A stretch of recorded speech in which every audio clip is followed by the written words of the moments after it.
Bonjour à tous, je suis Emmanuelle Amey, je suis coach certifiée de l'Université de Paris 8, j'ai un DESU de pratique du coaching. Aujourd'hui, je vais vous expliquer comment choisir votre coach de vie en 5 points.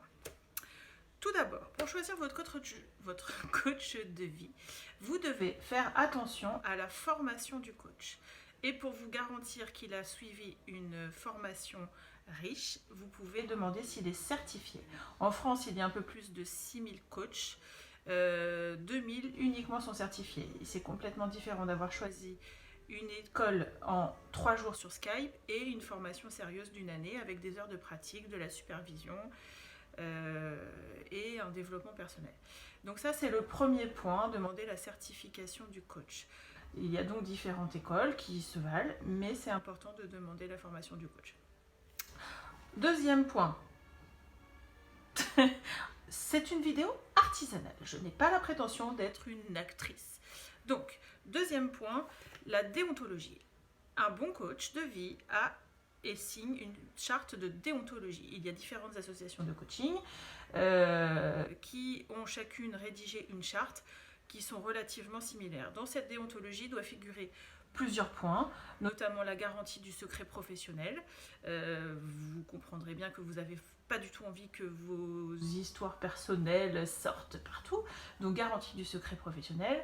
Ensuite, il y a la garantie d'une supervision. Le coach s'engage à avoir un lieu où lui-même peut faire analyser ses pratiques pour ne pas s'égarer. Ensuite, les relations sexuelles. Dans la charte déontologie, il est précisé que le coach ne peut pas coucher avec son client. Ou alors, il met fin à la relation de coaching. Le coach ne doit pas faire usage de son pouvoir d'influence, il ne doit pas utiliser la détresse des gens à des fins personnelles. Donc c'est un engagement aussi qui est pris dans la charte de déontologie. Qu'est-ce qu'il y a d'autre? Et puis l'engagement aussi, selon les chartes, à faire un travail personnel pour continuer à se former et ne pas mélanger vos soucis avec celui du coach. Car le coach a lui-même des soucis, c'est la vie. Un autre point, l'engagement à continuer de se former régulièrement au cours de ces années de pratique. Donc petit 1, vérifier la formation du coaching, du coach. Deuxièmement, vérifier sa charte de déontologie. Troisièmement, il doit y avoir la rédaction d'un contrat au début du processus de coaching. Le contrat précisera le lieu des séances, le nombre, l'espacement entre ces séances, le lieu et le tarif. Il précisera également les modalités en cas d'arrêt du coaching. La plupart des contrats décident que lorsqu'on décide d'arrêter, une séance de clôture devra être faite.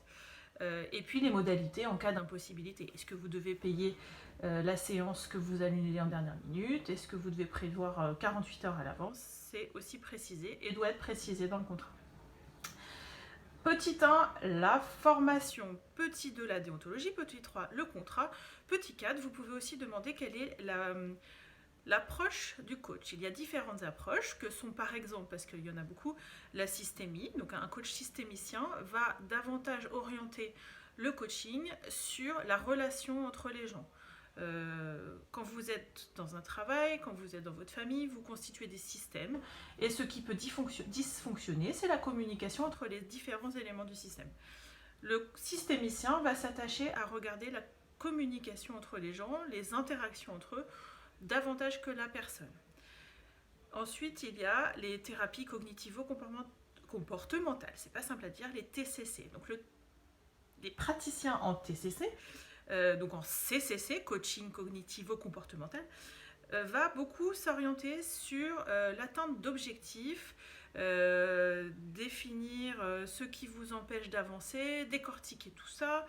On parle notamment de croyances, des choses que votre petite voix dans votre tête vous raconte régulièrement et qui vous empêchent d'avancer. Donc le coaching cognitivo-comportemental va s'attacher à déconstruire toutes ces croyances. Donc c'est dans un processus d'action et de mouvement très rapide en fait. On avance, on y va. Ensuite, il y a la psychologie positive, qui est plus une orientation de pensée qu'une pratique. Un coach qui aura une orientation en psychologie positive va s'attacher notamment à vous aider à atteindre plus de bonheur encore. Alors pas le bonheur happy smiley, mais le bonheur d'être plus serein, d'être plus zen dans vos approches à la vie, d'être plus dans l'ici et maintenant. Donc ça sera des outils, notamment par exemple un journal de gratitude, comprendre vos valeurs, vos forces. Voilà. Ensuite, il y a différentes autres approches que sont la Gestalt, la PNL. Voilà, il y a plein d'approches différentes. À vous de voir si cette approche-là vous parle, en sachant que... Et j'en arrive au 5e point, finalement, de ces listes de conseils. Le plus important, c'est le feeling. Vous devez, une fois que vous avez vérifié toutes les clauses précédentes qui vous parlent, vérifier si vous avez le feeling avec le coach. Pour ça, pas le choix, il faut le voir, lui parler. Est-ce que vous vous sentez entendu, écouté? Est-ce que le coach n'est pas tout de suite en train de vous donner des conseils en étant en mode papa-maman? Est-ce qu'il prend le temps de vous écouter? Est-ce que vous vous sentez bien? Prenez le temps de vous demander, une fois que l'entretien est fini, comment ça se passe dans votre corps. Est-ce que vous êtes senti bien pendant l'entretien? Est-ce que vous êtes senti jugé? Voilà, donc ça, c'est le plus important, parce que si vous faites confiance et vous avez le feeling avec le coach, vous irez plus loin dans votre travail. Vous n'avez rien à prouver au coach, le coach n'a rien à vous prouver, vous allez cheminer ensemble pendant 6 mois, c'est important qu'une relation de confiance soit établie.